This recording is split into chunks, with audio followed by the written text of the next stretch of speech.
कैसे हो? I hope तुम लोग अच्छे होगे। आज मैं तुम लोगों को निगेटिव ऑफ प्रेजेंट इंडेफिनिट के बारे में बता रहा हूँ। बड़ा इंटरेस्टिंग वीडियो रहेगा, थोड़ा ध्यान से देखना। कोई भी कन्फ्यूजन है इसमें, सारे कन्फ्यूजन इसमें दूर हो जाएंगे। इससे पहले मैं बताया था कि अफर्मेटिव ऑफ प्रेजेंट इंडेफिनिट, तो तुम लोग उस वीडियो को देख करके आराम से सीख गए होगे। आज यहाँ बता रहा हूँ निगेटिव ऑफ प्रेजेंट इंडेफिनिट, जैसा कि नाम से स्पष्ट है कि निगेटिव ऑफ प्रेजेंट इंडेफिनिट। तो प्रेजेंट इंडेफिनिट को तुम लोग तो देख कर ही पहचान जाओगे कि जिसके अंत में ता है, ती है, ते हैं, ये लगा रहेगा तो उसको हम समझेंगे कि वह प्रेजेंट इंडेफिनिट है। लेकिन यहाँ इन वाक्यों को हम देखें। मैं पत्र नहीं लिखता हूँ, वह स्कूल नहीं जाता है, वह आम नहीं खाती है, वे लोग विद्यालय नहीं जाते हैं। सब में देख रहे हो कि नहीं, यहाँ भी नहीं, यहाँ भी नहीं, यहाँ भी नहीं लगा रहा है। तो ऐसे वाक्यों को हम लोग कहेंगे निगेटिव ऑफ प्रेजेंट इंडेफिनिट। जो ताती तो लगा ही रहेगा लेकिन उसमें नहीं लगा रहेगा। ठीक है, अब इन वाक्यों को हम कैसे बनाएंगे, इसके लिए तुम लोगों को हम फार्मूला बताते हैं। इसके लिए फार्मूला ये है कि जैसे ही तुम अफर्मेटिव में लिखते थे subject plus verb plus object, वो पैटर्न तो सभी सेंटेंस में रहेगा। आगे भी तुम पढ़ोगे तो उसमें सब्जेक्ट वर्ब ऑब्जेक्ट रहेगा ही। लेकिन जब निगेटिव रहेगा तो क्या करोगे, सब्जेक्ट के आगे में तुम क्या कर देना, सिर्फ डू नॉट अथवा डज नॉट, डू नॉट अथवा डज नॉट ये लगा देना। क्योंकि प्रेजेंट इंडेफिनिट का जो हेल्पिंग वर्ब है, वह होता है डू अथवा डज। तो निगेटिव जब भी बनाएंगे तो सब्जेक्ट के बाद लिखेंगे डू नॉट अथवा डज नॉट। और वो वर्ब से पहले आएगा, मेन वर्ब से पहले। तो पहले तुम जान चुके हो कि जब भी ऑक्सिलरी वर्ब लगेगा, इसको दिमाग में सेट कर लो, जब भी कोई ऑक्सिलरी वर्ब या हेल्पिंग वर्ब आएगा तो वह मेन वर्ब से पहले आएगा। तो यहाँ सब्जेक्ट के बाद होगा, देख रहे हो, या मेन वर्ब से पहले आएगा। तो हम सब्जेक्ट के बाद डू नॉट अथवा डज नॉट लगाएंगे, फिर उसी तरह से फिर वर्ब लगा देंगे, फिर उसका फिर ऑब्जेक्ट लगा देंगे, बस तो निगेटिव बन जाएगा। अब डू नॉट या डोंट को डू नॉट अथवा डज नॉट को संक्षेप में हम लोग लिख सकते हैं डोंट। डोंट या डज नॉट को लिखेंगे डजंट। यानी ओ को हटा के अपस्ट्रोफी लगा देंगे, ये चिन्ह लगा देंगे अपस्ट्रोफी का चिन्ह, और बस इसको पढ़ेंगे डोंट, इसको पढ़ेंगे डजंट। सिर्फ ओ हटा दिए, देखो इसमें भी ओ हटा दिए, इसके अपस्ट्रोफी डाल दिए, इसमें भी ओ हटा दिए, अपस्ट्रोफी डाल दिए, ऐसा चिन्ह लगा देंगे छोटा सा। तो इसको पढ़ेंगे डोंट, इसको पढ़ेंगे doesn't, do not does not के बदला में। तो बस सब्जेक्ट के बाद डोंट या डज नॉट लगाएंगे, उसका वर्ब देंगे, उसके बाद ऑब्जेक्ट देंगे। तो चलो अब हम लोग देखते हैं कि उन पेज को उसमें अब क्या होगा। देखो, यह है कि मैं पत्र नहीं लिखता हूँ।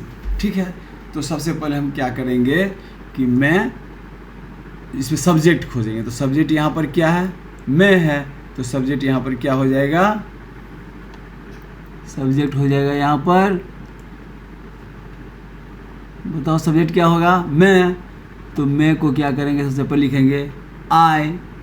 ठीक है, उसके बाद डालेंगे डू नॉट अथवा डज नॉट। तो यहाँ पर आई के साथ होता है डू नॉट, या इसको हम संक्षेप में कहेंगे आई डोंट। उसका फिर वर्ब होगा, आई डोंट, वर्ब है लिखना, आई डोंट राइट ए नहीं लिखो, कुछ कोई लिखते ही नहीं हो तो ए क्यों दोगे, आई डोंट राइट लेटर।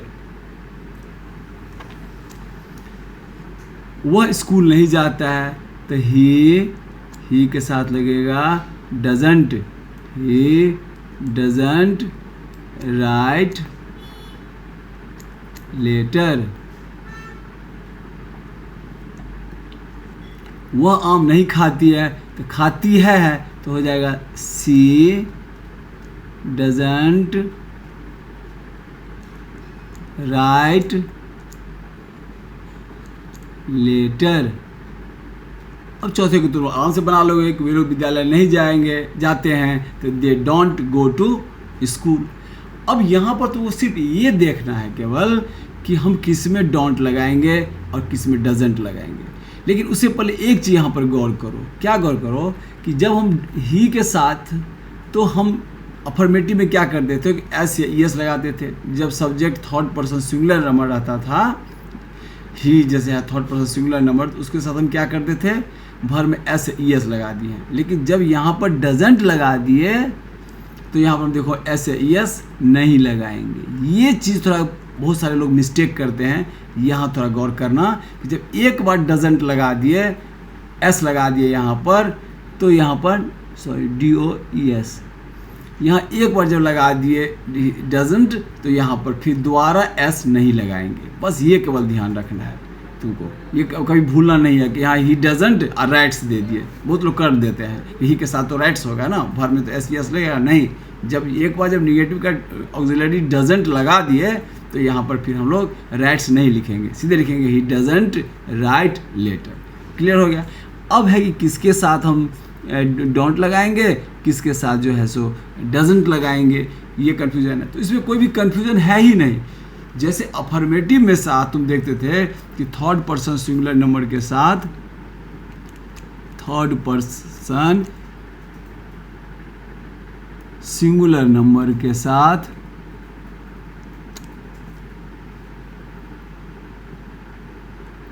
तुम क्या लगाते थे, भर में जैसे एस या ईएस लगाते थे। सेम वैसे याद करो कि थर्ड पर्सन यदि सिंगुलर नंबर रहेगा, थर्ड पर्सन सिंगुलर नंबर यदि रहेगा, तो इसमें भी तुम लोग क्या करोगे, डज लगाओगे। या तो डज लगाओगे, अगर निगेटिव रहेगा तो डजेंट लगाओगे, ठीक है। और बाकी के साथ जो है सो डू नॉट लगाओगे। एक हम चार्ट तुमको बना देते हैं, वैसे याद है, वैसे तुम लोग समझ जाओगे कि थर्ड पर्सन सिंगुलर नंबर क्या होता है। हम इसका ट्रिक भी बताए थे कि थर्ड पर्सन सिंगुलर नंबर अगर नहीं पहचान पाते हो तो केवल यह समझ लेना कि आई और यू, मैं और तुमको छोड़ के कोई भी सब्जेक्ट आए, नाउन के रूप में हो या प्रोनाउन के रूप में हो या नॉन क्लॉज के रूप में हो, कोई भी सब्जेक्ट आए, आई और यू को छोड़ के यदि वह सिंगुलर रहेगा यानी कि अकेला रहेगा, तो समझना वह थर्ड पर्सन सिंगुलर नंबर है। बस इतना ही ध्यान रखना है कि आई और यू को छोड़ के कुछ भी सब्जेक्ट आए तो उसको समझना कि थर्ड पर्सन सिंगुलर नंबर है। और ऐसे में हम क्या करेंगे, तो डजेंट लगाएंगे। वैसे हम चार्ट तुम लोगों को एक बता देते हैं, उसको लिख लेना, उसको याद रहेगा कभी। तो किसके साथ डोंट लगेगा, तो देखो आई, यू, वी, दे और प्लूरल लग दिए। कोई प्लूरल नाउन या प्रोनाउन या कोई नॉन क्लॉज। इस नॉन क्लॉज के बारे में तो बताएंगे तुमको लोग बाद में, अभी इतना जान लो कि आई, यू, वी, दे, कोई प्लूरल नाउन या प्रोनाउन या नॉन क्लॉज रहेगा तो उसके साथ लगाएंगे डोंट। यहाँ डू भी लगाते हैं, हम तुमको एक बताते हैं कि इसके बाद कुछ देर के बाद कि कभी कभी सब्जेक्ट के बाद डू भी लगा करके हम अफर्मेटिव सेंटेंस में बनाते हैं। कुछ ऐसे सेंटेंस होते हैं, लेकिन यहाँ हम निगेटिव सीख रहे हैं तो इसलिए यहाँ केवल सीखोगे कि I, you, we, they plural noun के साथ जो है वो क्या होगा, डोंट होगा। और बाकी जितने भी होते हैं, बाकी जो भी होगा सब्जेक्ट आएगा उसके साथ हम लगाएंगे डजेंट लगाएंगे। बस इसको केवल याद रखना है, कोई दिक्कत नहीं है इतना तो समझने में कि I, you, we, they plural noun या प्रोनाउन या नॉन क्लॉज रहेगा यदि सब्जेक्ट, तो उसमें निगेटिव यदि रहेगा प्रेजेंट इंडेफिनिट का तो उसमें लगाएंगे डोंट। अब बाकी जो भी सब्जेक्ट आएगा उसके साथ लगाएंगे डजेंट लगाएंगे। कोई दिक्कत नहीं यहाँ तक होनी चाहिए, आराम से तुम लोग, हमको लगता है कि दिक्कत नहीं होनी चाहिए, हाँ या ना, ठीक है, हाँ ठीक है, वेरी गुड। अब देखो, अब हम थोड़ा कुछ प्रैक्टिस कर लेते हैं इस पर। अब देखो, जैसे मैं कहूँगा कि मैं बिखरे हुए दूध पर नहीं रोता हूँ, बिखरे हुए दूध पर नहीं रोता हूँ, नहीं रोता हूँ।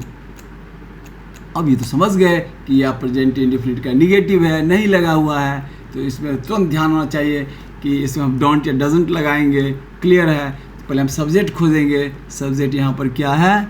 यहाँ पर सब्जेक्ट है, तुमको सब्जेक्ट है मैं, तो मैं का इंग्लिश क्या हो जाएगा? आई। ठीक है, और उसके बाद डोंट या डजंट लगाएंगे। तो तुम जानते हो कि आई के साथ लगाएंगे डोंट। वेरी गुड, आई को लगाएंगे डोंट। उसके बाद देंगे वर्ब, रोना, यह चिल्लाना, रोना इसका अर्थ होता है, तो यहाँ पर लिखेंगे क्राई, और क्राई के साथ यहाँ पर ओवर लगेगा, प्रीपोजिशन ओवर लगेगा। हम तुम लोगों को प्रीपोजिशन के अलग से वीडियो बना के देंगे, और बहुत इंपॉर्टेंट चीज़ वीडियो होगा मेरा प्रीपोजिशन पर, क्योंकि प्रीपोजिशन बहुत सारे सवाल पूछते हैं, और प्रीपोजिशन में बहुत सारे लोग गलती भी करते हैं, और कॉम्पिटिटिव एग्जाम में से 10 से 12 सवाल जो है सो प्रीपोजिशन पर पूछते हैं। तो 1 से 2 वीडियो में तुम लोगों को कभी भी प्रीपोजिशन गलती नहीं करोगे, मेरा गारंटी है। इस तरह से हम लॉजिकली तुम लोगों को बताएंगे प्रीपोजिशन कि तुम लोग आराम से सीख जाओगे। तो यहाँ पर सिर्फ इतना ध्यान रखो, हम तुम लोग को निगेटिव भी सिखा रहे हैं प्रेजेंट इंडेफिनिट का, इसलिए इसकी अभी चर्चा नहीं कर रहे हैं। अभी सिर्फ इतना बता रहे हैं कि क्राई के साथ यहाँ ओवर लगेगा, तो आई डोंट क्राई ओवर।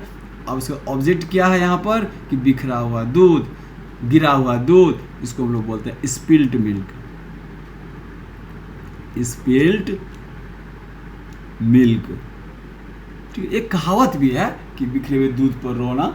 जैसे कोई काम जो तुमसे बिगड़ गया तो उसमें पछताना क्या, अब पछताए हो तो क्या, जब चिड़िया चुग गई खेत। लोग नहीं कहता है कि जो काम बिगड़ गया तुमसे, नहीं हो पाया, तो उस पर पछताने से क्या फ़ायदा है, हम आगे बढ़ें, आगे से गलती नहीं करें। ये एक मैसेज है, एक संदेश है। तो मैं आई डोंट, तो तुम कहोगे I don't cry over the spilt milk. ठीक है, कोई दिक्कत नहीं है। अब इस तरह से एक और सेंटेंस ले लो, और तुम्हें और आसानी होगी समझने में। वे कहेंगे वह हवा में महल नहीं बनाता है, जैसे कहेंगे वह हवा में महल नहीं बनाता है। हवा में महल बनाना, यह भी एक कहावत है, प्रोवर्ब है कि कोई आदमी हवा में महल बनाता है, मतलब कि गपशप मारता है, ऐसे सोचता रहता है, हाँ, मुंगेरी लाल के हसीन सपने देखता है कि मैं ऐसा करूँगा, मैं बैंक में कम्पीट कर जाऊँगा, मैं इंजीनियर बन जाऊँगा, मैं डॉक्टर बन जाऊँगा, ऐसे करूँगा। लेकिन वास्तव में उसके लिए वह तैयार नहीं रहता है, उसके लिए मेहनत नहीं करता है, उसके लिए टाइम नहीं देता है, बस केवल सोचता रहता है, दीवार स्वप्न देखता रहता है। इससे काम तो नहीं चलता है बच्चे, कुछ मेहनत करनी पड़ती है, शुरू में ही मेहनत करनी पड़ती है। 10 तक तो आराम से समझ जाओगे ना, तो फिर आगे चलिए कोई दिक्कत नहीं होगी। तो यहाँ मैं बता रहा था कि यह भी प्रेजेंट इंडेफिनिट का निगेटिव सेंटेंस है, निगेटिव फॉर्म है। तो यहाँ भी उसी तरह से करेंगे, पहले हम सब्जेक्ट खोजेंगे। तो सब्जेक्ट यहाँ पर हम देख रहे हैं, सब्जेक्ट यहाँ पर क्या है, वह है, तो वह का अंग्रेजी क्या होगा, ही। और ही के साथ तुम जानते हो कि वह होगा डजंट, इसको हमको अब बतलाने की आवश्यकता नहीं है। तो ही डजंट। अब है बनाना, तो कोई महल बनाना जो होता है उसको हम लोग बिल्ड बोलते हैं, build, build, build, build, BUILD, build. ठीक है, तो उसे बनाना का तो अंग्रेजी मेक होता है, लेकिन जब कोई महल बनाए, कोई मकान बनाए, तो उसको कहेंगे बिल्ड। इसी बिल्ड से शब्द बन गया बिल्डिंग, इसलिए इसको याद रखना कि बिल्ड बने मकान बनाना। तो ही डजंट बिल्ड, क्या बनाता है, महल। तो महल का अंग्रेजी होता है कैसल। कहाँ, तो हवा में, in the air. He doesn't build castle in the air, वो हवा में महल नहीं बनाता है। अब लगता है तुमको क्लियर हो जाना चाहिए इसका निगेटिव रूप में। चलो एक और उदाहरण देख लेते हैं, प्रैक्टिस कर लेते हैं एक और उदाहरण के द्वारा। ठीक है, अब एक उदाहरण और देख लो कि मैं पथरीली जमीन पर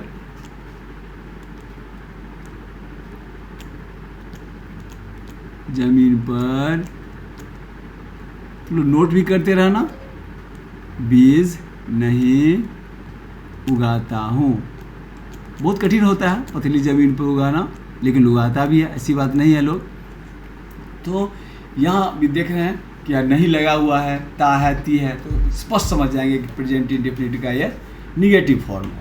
तो जैसे निगेटिव फॉर्म आ गया प्रेजेंट इंडेफिनिट का, तुम्हारे दिमाग में तुरंत सेट हो जाना चाहिए कि हाँ डोंट होगा, डजंट होगा। तो सबसे पहले हम क्या लिखते हैं, जानते हो SVO फार्मूला से, कि सबसे पहले हम लिखेंगे सब्जेक्ट, तो यहाँ सब्जेक्ट क्या होगा, आई, लिखेंगे आई। उसके बाद जो है सो डोंट या डजंट देंगे। तुम जानते हो कि आई के साथ क्या होगा, डोंट, कोई दिक्कत नहीं है। तो आई डोंट, उगाना, उगाना का अंग्रेजी होता है सो, डोंट सो। क्या होगा, ऑब्जेक्ट क्या होगा, बीज है, तो सीड्स, सीड्स में होता है बीज।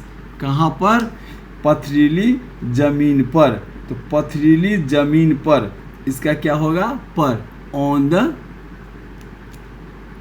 रॉकी, रॉकी मतलब पथरीली, रॉकी ग्राउंड, रॉक से बना है रॉकी, रॉक में होता है चट्टान, पत्थर, तो उसी से बन गया रॉकी। तो मैं पथरीली ज़मीन पर बीज नहीं उगाता हूँ, सॉरी, बीज नहीं उगाता हूँ। तो इसका ट्रांसलेशन क्या बनेगा, I don't so seeds on the Rocky ground. अब हमको लगता है इसमें तुमको और ज़्यादा प्रैक्टिस करने की आवश्यकता नहीं है, और तुम लोग जान ही गए हो कि जब भी हम डजंट जब लगा देंगे तो फिर भर में एस या ईएस नहीं लगा। ये हमेशा ध्यान रखें, इसको लोग ये मत, मैं फिर दोहरा रहा हूँ कि ही डजंट रीड होगा या डजंट रीड्स नहीं होगा। यहाँ बहुत सारे लोग गलती कर देते हैं, तो ये मत गलती करना। जब एक बार डजंट हो गया, एस यहाँ लग गया, तो फिर यहाँ एस नहीं लगेगा। ही डजंट रीड बुक, वो किताब नहीं पढ़ता है, बस। तो इसी तरह से तुम्हारा प्रेजेंट इंडेफिनिट का निगेटिव जो है सो, अब हमको लगता है कोई कन्फ्यूज़न नहीं होगा, तो आराम से इसको बना लोगे। अब हम चलते हैं दूसरे फॉर्म पर, प्रेजेंट इंडेफिनिट का तीसरे फॉर्म पर। तीसरा फॉर्म है इंट्रोगेटिव, इंट्रोगेटिव, INTERRO होता है, इंट्रोगेटिव, इंट्रोगेटिव सेंटेंस किसका, तो ऑफ प्रेजेंट इंडेफिनिट का, चूँकि प्रेजेंट इंडेफिनिट तुम लोगों को पढ़ा रहे हैं, अभी बता रहे हैं प्रेजेंट इंडेफिनिट का। तो इंट्रोगेटिव सेंटेंस ऑफ, तो इसमें इंट्रोगेटिव का मतलब क्या होता है, इंट्रोगेशन होता है प्रश्न करना, किसी से प्रश्न पूछना। क्या तुम वहाँ जाते हो, क्या तुम इस किताब पढ़ते हो, क्या तुम कंप्यूटर सीखते हो, क्या तुम अंग्रेजी बोलना सीखते हो।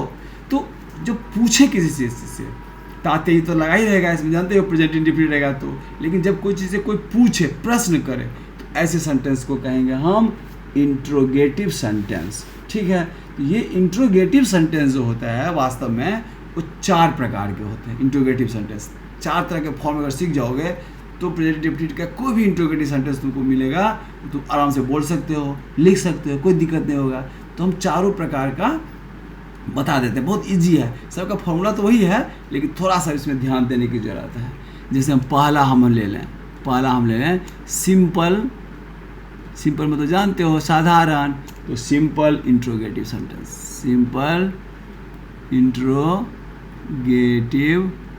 सिंपल इंट्रोगेटिव, सिंपल इंट्रोगेटिव में, सिंपल इंट्रोगेटिव देखो, सिंपल इंट्रोगेटिव में साधारणतः एक स्टेटमेंट तरह से समझ लो, सीधे पूछ देते हो, कोई ज़्यादा भारी नहीं होता है उसमें, कुछ ज़्यादा कुछ नहीं, सीधे पूछते हो किसी से। जैसे मान लो कहेंगे क्या तुम पत्र लिखते हो, क्या तुम पत्र लिखते हो। जानते ही हो कि कोई भी प्रश्नवाचक चिन्ह या इंट्रोगेटिव सेंटेंस रहेगा तो उसमें साइन ऑफ इंट्रोगेशन का चिन्ह लगेगा।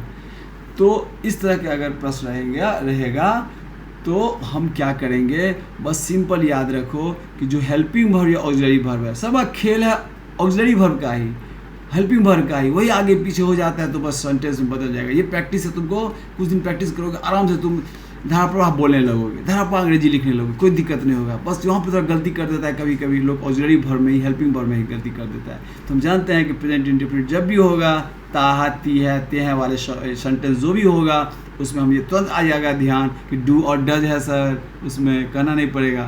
तो अगर ये interrogative sentence, simple interrogative sentence मिले तो सबसे पहले क्या कर देना कि हेल्पिंग वर्ब या ऑक्सिलरी वर्ब है उसको हम क्या करेंगे, पहले लिख देंगे, कोई दिक्कत नहीं होनी चाहिए तुम लोगों को, ठीक है। अब देखो तो यहाँ पर क्या करोगे, जानते हो कि ऑक्सिलरी वर्ब होता है, यहाँ क्या लगेगा, तुम के साथ सब्जेक्ट के अनुसार लगता है। ये पहले बता दिए थे कि जब भी कोई भी ऑक्सिलरी वर्ब या वर्ब लगता है तो वह सब्जेक्ट के अनुसार ही ध्यान दिया जाता है। तो यहाँ सब्जेक्ट है तुम, तो तुम के साथ यहाँ क्या लगेगा, डू। जानते ही हो तुम लोग, बता भी दिए चार्ट में। तो लिखोगे डू, उसका उसी तरह से फिर सब्जेक्ट वर्ब ऑब्जेक्ट कर देना। डू सब्जेक्ट है यू, तो डू यू, उसके बाद वर्ब लिखना, डू यू राइट लेटर, और साइन ऑफ इंट्रोगेशन दे देना। क्या कोई दिक्कत नहीं है इसमें? कोई दिक्कत है? नहीं, कोई दिक्कत नहीं है। अब तो एक तरह से, और दूसरा एक देख लो, क्या वह पत्र लिखता है? क्या वह पत्र लिखता है? यह भी है प्रेजेंट इंडेफिनिट का सिंपल इंट्रोगेटिव सेंटेंस। तो यहाँ पर हम देखेंगे सब्जेक्ट है वह यानी ही के साथ तुम जानते हो कि होगा डज, कहना नहीं पड़ेगा। अब तुम लोग अभ्यास भी हो गया होगा, किसी के साथ डू लगेगा, किसी के साथ डज लगेगा, तो लिखेंगे डज, उसके बाद फिर वही सब्जेक्ट वर्ब ऑब्जेक्ट, तो डज वह ही राइट। यहाँ भी फिर देखोगे राइट्स नहीं होगा, ये ध्यान रखना, क्योंकि यहाँ डज हम पहले लगा दिए हैं, बार बार हम तुमको दोहरा रहे हैं कि एक बार जब एस लगा देंगे तो फिर वर्ब में एस नहीं लगेगा। तो डज ही राइट लेटर, हो गया। साइन ऑफ इंट्रोगेशन लगा दें। देखो कितना इजी है, कुछ करना पड़ा, बस सिंपल इंट्रोगेटिव रहेगा तो ऑक्सिलरी वर्ब को पहले लिख देंगे, उसके बाद सब्जेक्ट वर्ब ऑब्जेक्ट देंगे, बस डज रहेगा तो फिर वर्ब में एस नहीं लगाएंगे और वैसे ही चलेगा। सब्जेक्ट वर्ब ऑब्जेक्ट, केवल डू और डज को हमको पहले लिख देना है, कोई दिक्कत नहीं है। हमको लगता है नहीं कि अब तुम लोगों से कोई कन्फ्यूजन होगा, फिर भी एक आध प्रैक्टिस कर लेते हैं, ठीक है ना? तो प्रैक्टिस कर लो। पहला है कि क्या तुम झूठ बोलते हो? तुम लोग झूठ तो नहीं बोलते, हम जानते हैं, फिर भी अगर किसी से तुम पूछना है कि क्या तुम झूठ बोलते हो, क्या तुम झूठ बोलते हो, अगर इस तरह से किसी क्वेश्चन करेंगे तो हम समझ रहे हैं कि यह सिंपल इंट्रोगेटिव सेंटेंस है, नहीं?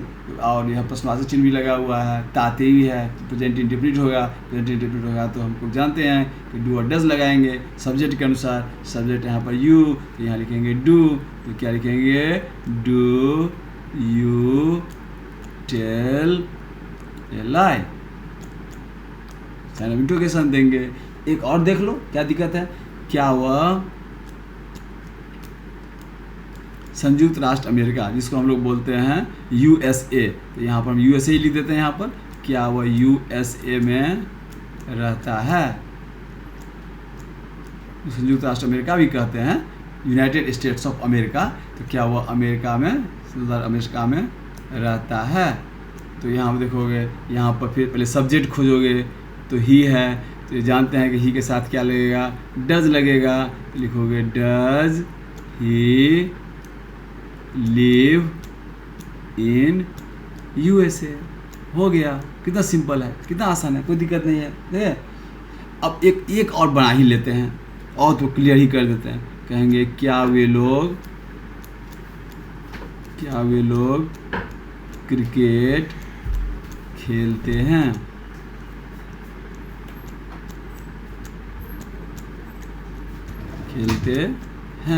तो यहाँ पर क्या करोगे, सबसे पहले जान गए कि प्रेजेंट इंडेफिनिट है, नहीं स्टे है लगा हुआ है और प्रश्नवाचक चिन्ह लगा हुआ, क्या से शुरू हुआ है।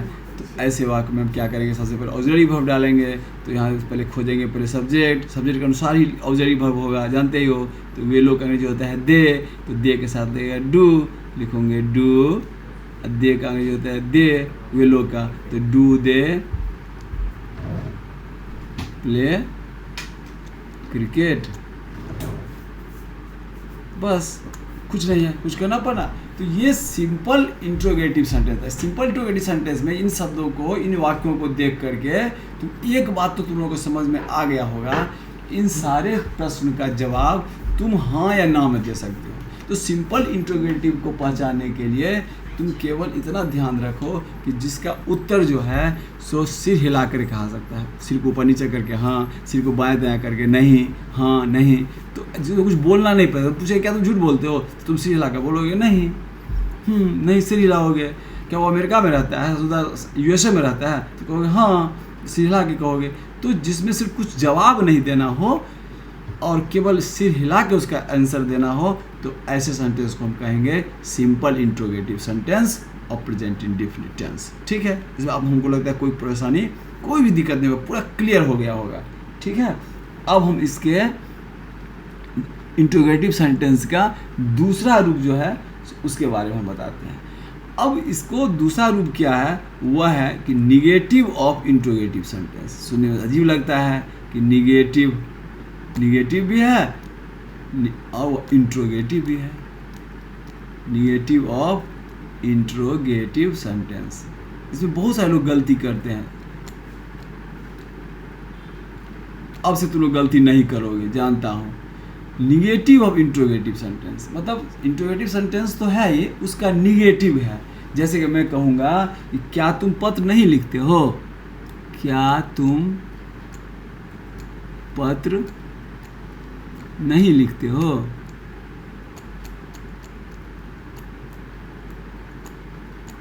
लिखते हो, यहाँ आप देख रहे हो कि यहाँ इंट्रोगेटिव सेंटेंस तो है, हम पूछ रहे हैं लेकिन नहीं लगा के पूछ रहे हैं। तो नहीं लगा कर जब इंट्रोगेटिव सेंटेंस बने तो उसको हम लोग बोलेंगे निगेटिव ऑफ इंट्रोगेटिव सेंटेंस। इसको याद रखना, इंट्रोगेटिव सेंटेंस है लेकिन उसका निगेटिव है। तो ऐसे वाक्यों को हम लोग कैसे बनाएंगे, बस कुछ नहीं करेंगे।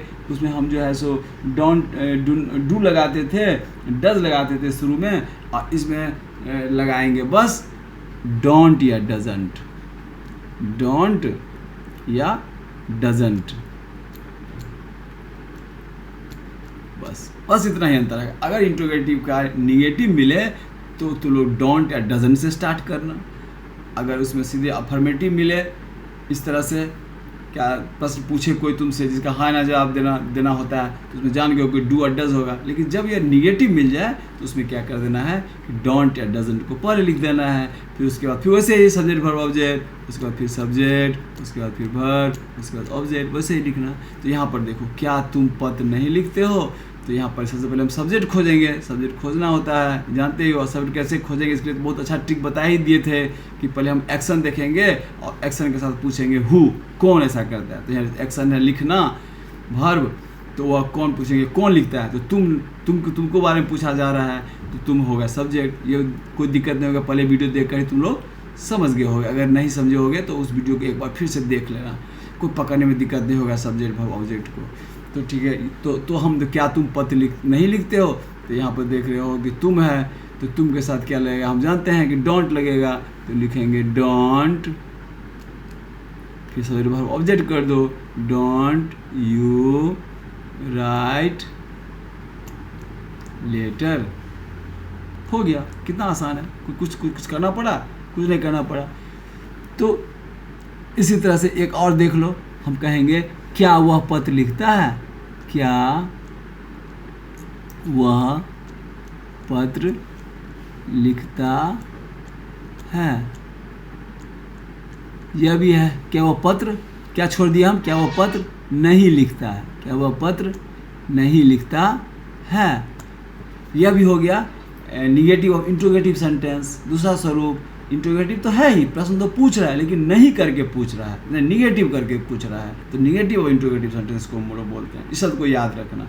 तो जैसे ही वो नहीं है और प्रश्न भी है तो समझिए कि निगेटिव और इंट्रोगेटिव सेंटेंस है। तो उसमें लगाएंगे, शुरू लगाएंगे डोंट या डजंट, वो किसके अनुसार, तो सब्जेक्ट के अनुसार। तो सब्जेक्ट यहाँ क्या है, वह है, तो हम जानते हैं कि इसमें लगेगा डजंट। ये करने की जरूरत हमको नहीं है बार बार, तो लिखेंगे डजंट ही राइट लेटर। तो कितना आसान है, कुछ करना पड़ा, कितना आसान से तुम लोग समझ गए होगे। नहीं तो एक आध प्रैक्टिस कर लो इस पर, क्या दिक्कत है सही प्रैक्टिस करने में। चलो एक बार प्रैक्टिस कर लेते हैं, कर लो। हम कहेंगे क्या वह गिटार नहीं बजाती है।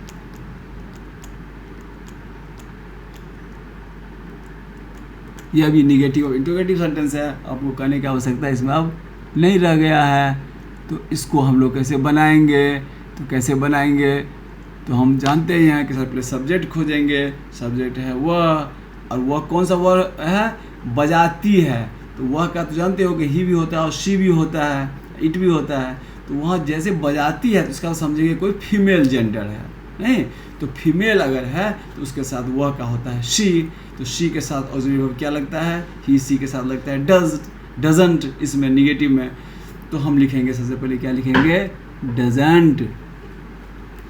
Doesn't see. बजाना का होता है प्ले। तुम कहोगे सर ये खेलना का हम सब लोग सीखे हैं अभी तक, प्ले तो ये जान लो अद्भुत भाषा है इंग्लिश भाई। तो यहाँ पर जब कोई चीज़ इंस्ट्रूमेंट हम लोग को बजाते हैं तो उसमें जो है सो प्ले लगता है। Doesn't he play guitar.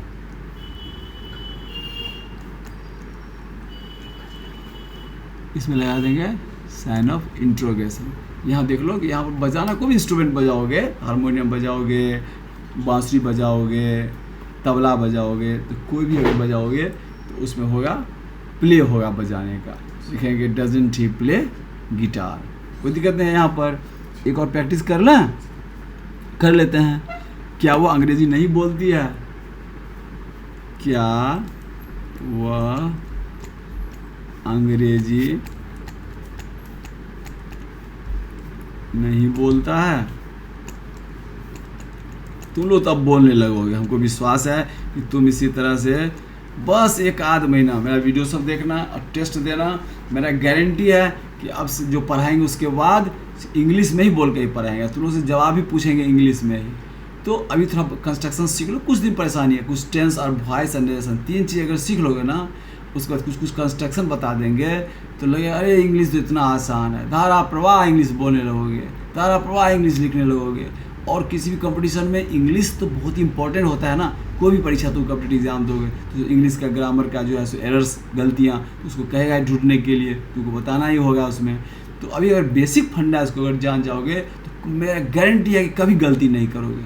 बस मेरे साथ तुम 1 घंटा अपना समय दो, धैर्य बना के रखो और देखो कितना इंग्लिश आसानी से खेल में मजाक में सीख जाओगे। अरे इतना आसान है रे, हम तो समझते थे कि इंग्लिश बहुत भारी है, लेकिन हम बहुत आसान तरीक़ा से तुम लोगों को हम बता देंगे इंग्लिश कैसे हम लोग सीख जाएं। ठीक है, तो यहाँ पर देखो क्या वो अंग्रेजी नहीं बोलता है। तो यहाँ पर हम जान गए कि निगेटिव ऑफ इंट्रोगेटिव सेंटेंस है, नहीं है, और इंट्रोगेटिव भी है। तो यहाँ पर ढूंढेंगे सब्जेक्ट, सब्जेक्ट है यहाँ पर वह। तो वह का अंग्रेजी क्या होगा तुम लोग जानते ही हो। वह का अंग्रेजी क्या होगा? यहाँ पर वह का अंग्रेजी बोलता है ना, तो यहाँ पर होगा ही। तो ही के साथ क्या लगेगा? डजंट, हम जानते हैं। तो लिखेंगे डजंट ही। उसके बाद वैसे ही सब्जेक्ट वर्ब ऑब्जेक्ट, बस ये तो याद रखना, सब्जेक्ट वर्ब ऑब्जेक्ट। इंग्लिश में ही एक फॉर्मूला याद रखो, सब्जेक्ट वर्ब ऑब्जेक्ट। तो लिखेंगे डजंट ही बोलता है, स्पीक, क्या चीज बोलता है? तो इंग्लिश। डजंट स्पीक इंग्लिश, क्या वो अंग्रेजी नहीं बोलता है? बस हो गया। कुछ करना पड़ा? कुछ नहीं करना पड़ा। ठीक है, अब हमको लगता है इस तरह तुम लोग भी आराम से सीख गए होगे दूसरा फॉर्म कि निगेटिव और इंट्रोगेटिव सेंटेंस को हम कैसे बनाएंगे। हाँ या ना? हाँ, वेरी गुड।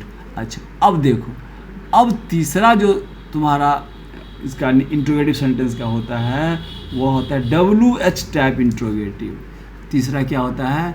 WH type. इसको जरा गौर से समझना। WH type interrogative sentence, interrogative sentence किसका?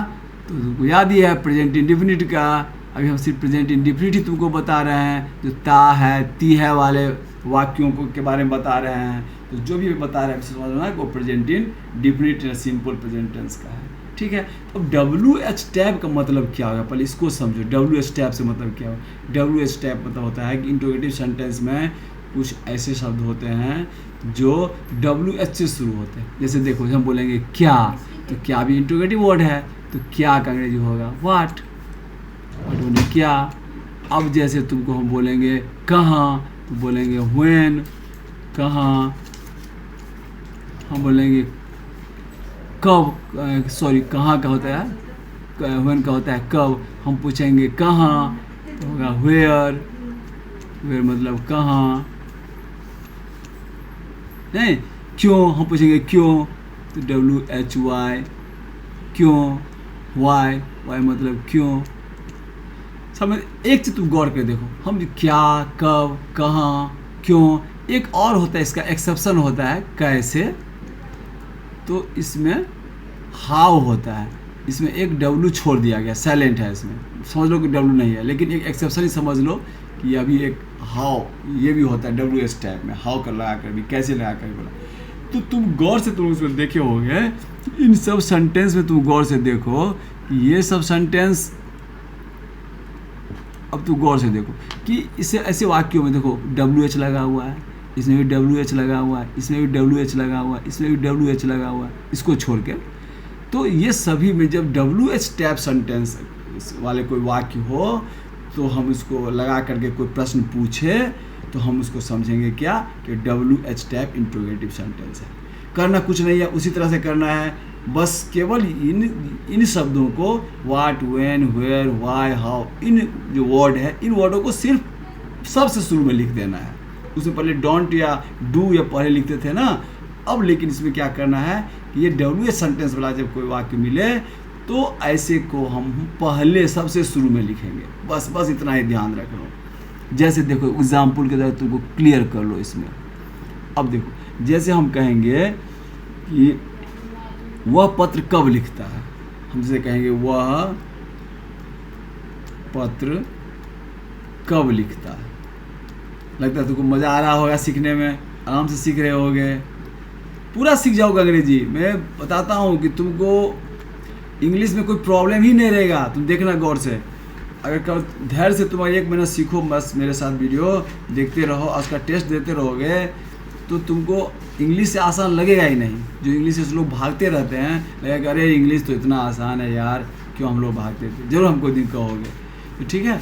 तो अब यहाँ देखोगे, यहाँ कब आ गया, कब का अंग्रेजी होता है व्हेन, तो हम समझ जाएंगे तुरंत में कि W H type interrogative sentence है, कोई दिक्कत नहीं है। यहाँ पर इंट्रोगेटिव सेंटेंस तो है ही। पूछते हैं वह पत्र कब लिखता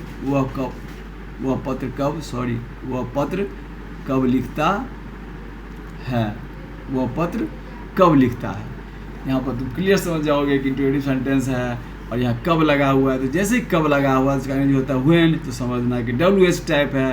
तो डब्ल्यू एच टाइप है तो उसको बस पहले ही लिख देंगे और कुछ नहीं करेंगे। तो कब का अंग्रेजी होता है व्हेन,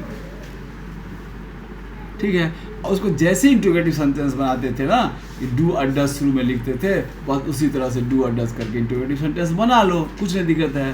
तो व्हेन, अब वह है सब्जेक्ट, तो वह के साथ तो जानते हो कि डज होगा, तो लिख दोगे व्हेन डज, फिर सब्जेक्ट ही राइट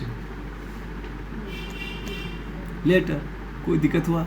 कोई दिक्कत नहीं हुआ। देखो कितना आसान है। जैसे ही कब आया, क्यों आएगा, कैसे आएगा, कहाँ आएगा, तो उसका अंग्रेजी पहले डाल दो। उसका चूंकि इंट्रोगेटिव सेंटेंस है तो इंट्रोगेटिव सेंटेंस में बताए ही थे कि स्टार्टिंग में जो उसका हेल्पिंग वर्ब होता है, ऑक्सिलरी वर्ब होता है, डू, डज या डोंट, डजंट, यही शुरू में लगता है। बस उतना ही करना है। अगर लेकिन इसके साथ यदि कब, क्यों, कहाँ जुड़ा हो तो उसको उससे पहले लिख देना है व्हेन, व्हाट, वेयर सब लिख देना है। बस इतना ही, थोड़ा बेसिक चीज़ है, थोड़ा छोटी सी चीज़ है, उसको बहुत ध्यान रखना। सीधे सिंपल रहेगा तो डू या डज से शुरू करना, लेकिन जब डब्ल्यू एच टैप मिलेगा, कहाँ, क्यों, कब, कैसे, ऐसा मिलेगा तो उसको अंग्रेजी पहले ही लिखना, बोलना है या लिखना है। तो यहाँ चूँकि कब है तो लिखेंगे when does he write letter. एक और प्रैक्टिस कर लें, एक और कर लेते हैं प्रैक्टिस इसका। चलो क्या कर लो, हम बोलेंगे तुम यहाँ क्यों जाते हो, हम बोलेंगे तुम वहाँ क्यों जाते हो।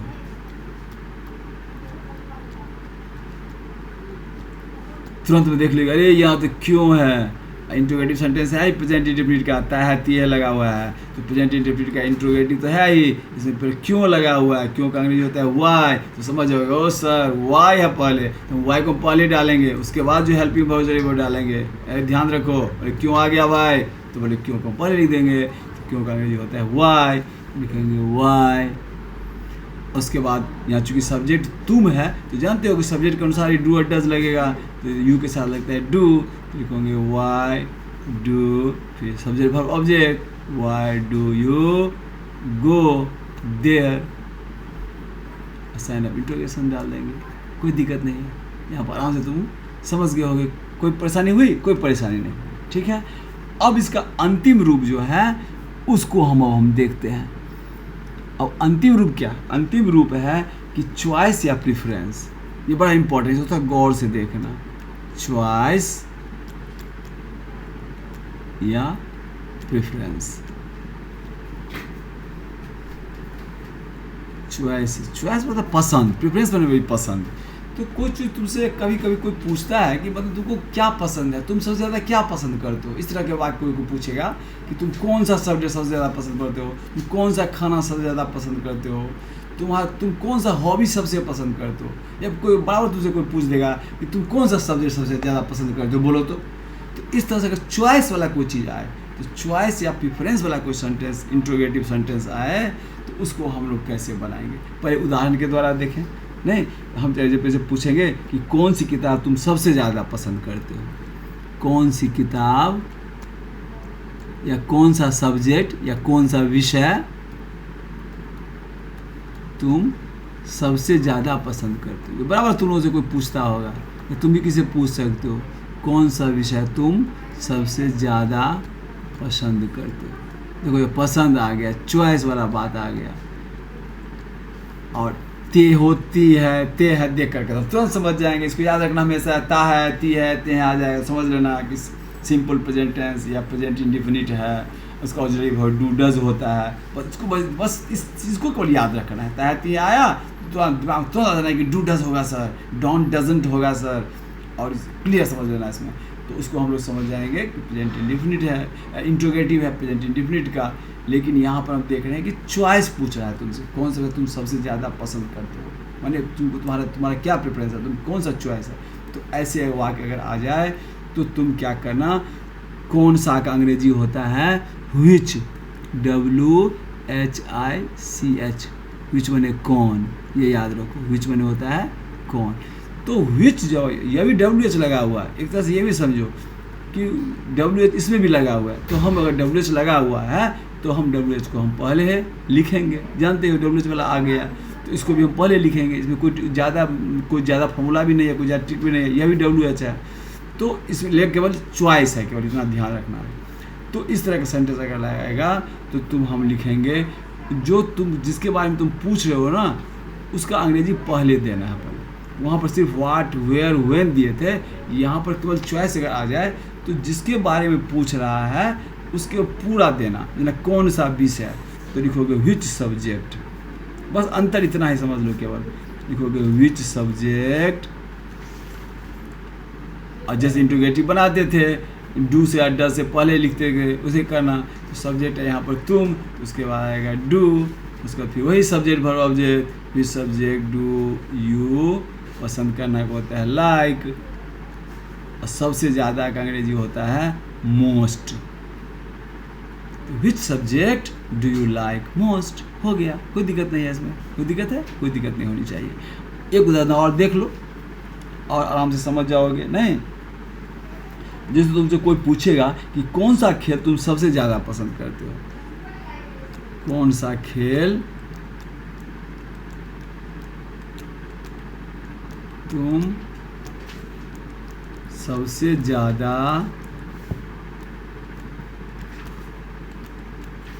पसंद करते हो।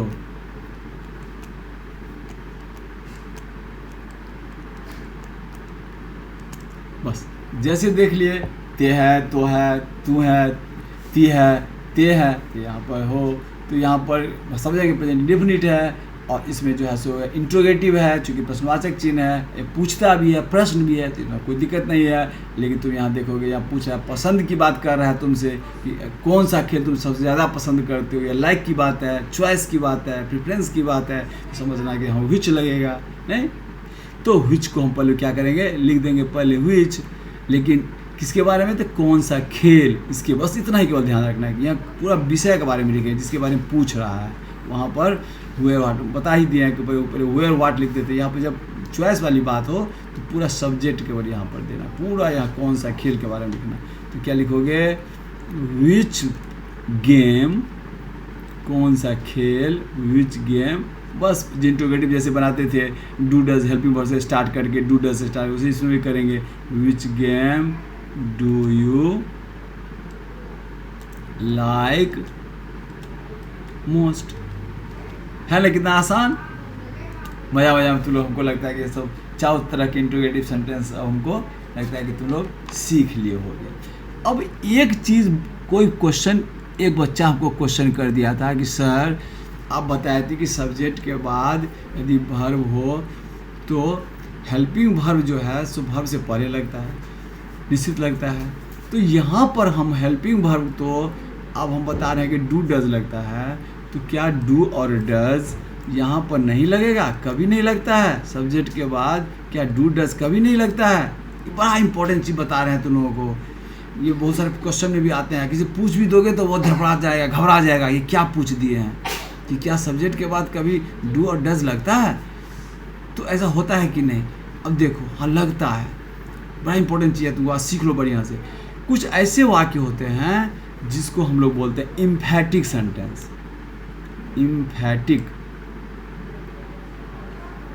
इम्फैटिक सेंटेंस,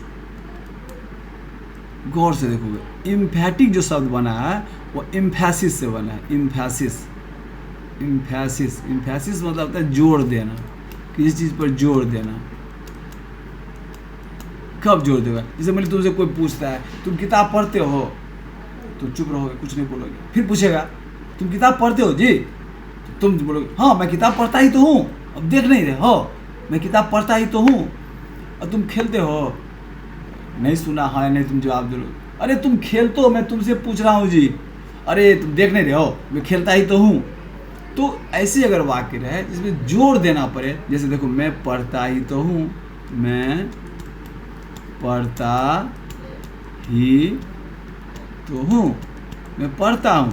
अब मैं पढ़ता ही तो हूँ, दोनों में अंतर हो गया, तो समझ जाओगे। मैं पढ़ता हूँ सिंपल प्रेजेंट टेंस का अफर्मेटिव हो गया, लेकिन यहाँ पर बोलेंगे मैं पढ़ता ही तो हूँ, ही पर जोर, ही दे करके जोर देकर बोल रहे हैं, तो इसको बोलेंगे इम्फैटिक सेंटेंस, जोर देने वाले वाक्य। तो अगर इम्फैटिक सेंटेंस कहीं मिले उसमें जोर देना, जोर दे के कहना पड़ेगा हाँ मैं ऐसा करता ही तो हूँ, मैं पढ़ता ही तो हूँ, मैं सीखता ही तो हूँ। इस तरह के बात अगर मिल जाए तो उसमें क्या होता है कि सब्जेक्ट के बाद डू अथवा डज लग जाता है। ये बड़ा इंपॉर्टेंट चीज़ होता है इम्फैटिक सेंटेंस में। उसके बाद जो है सो वर्ब लगता है, उसके बाद फिर ऑब्जेक्ट होता है। अब यहाँ पर देखो मैं पढ़ता ही तो हूँ, तो सब्जेक्ट हो गया आई। तो आई के साथ चूंकि इम्फैटिक सेंटेंस है तो आई का मतलब क्या होता है डू। आई डू रीड, बस तीन ही वाक्य में, तीन ही वर्ड में आ गया पूरा। मैं पढ़ता ही तो हूँ, I do read.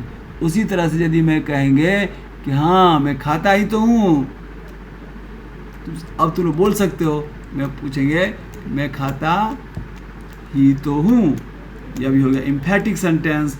Emphatic sentence यदि बोलेंगे तो क्या डू डज लगाएंगे सब्जेक्ट के बाद, लिखे कहेंगे आई डू ईट।